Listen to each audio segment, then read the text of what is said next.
या अल्लाह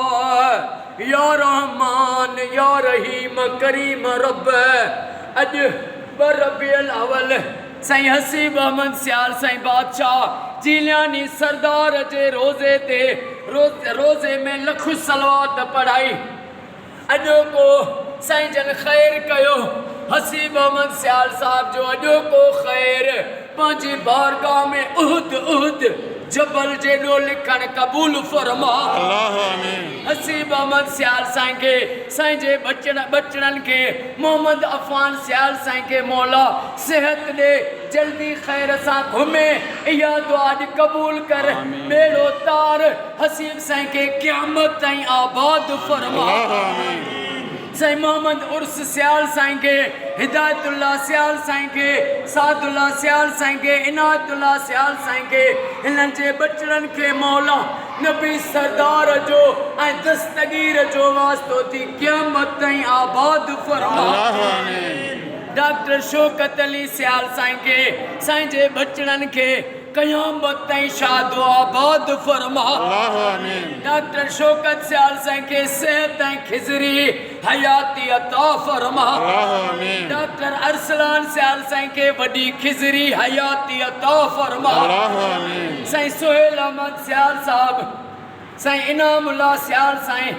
ओ मौला जेके भी मुंहिंजा इन में दुआ में मुंहिंजा भाणे जा शरीक आहिनि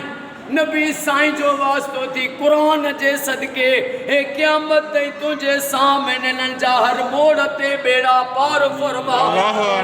गुलाम मोहम्मद सियाल साहब जा बेड़ा पार फरमा साईं सूबेदार साईं मोहम्मद शरीफ उजन साईं जे दिलनि जूं जायज़ तमन्नाऊं पूरियूं फरमा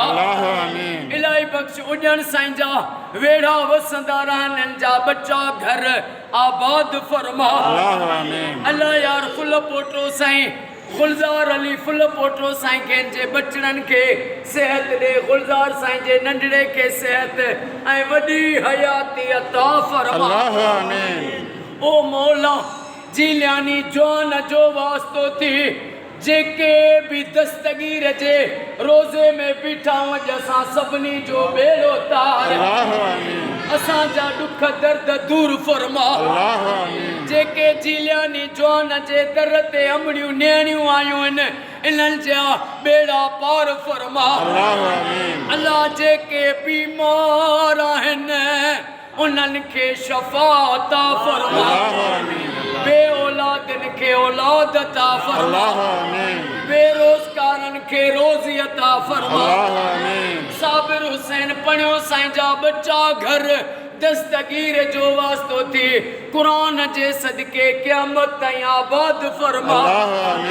असां जे जमात जे निगरान अरबाब अली मेतलो साईं जा बच्चा घर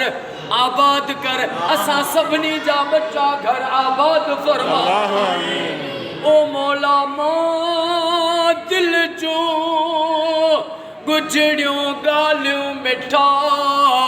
तोखे न चवां त भला कंहिंखे चवां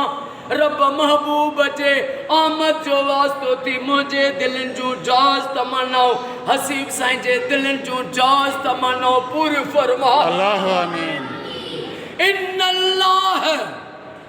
व मलाइकतहु युसल्लूना अलल नबी या अय्युहल्लज़ीना आमनू सल्लु अलैहि व सल्लिमू तस्लीमा अल्लाहुम्मा सल्लि अला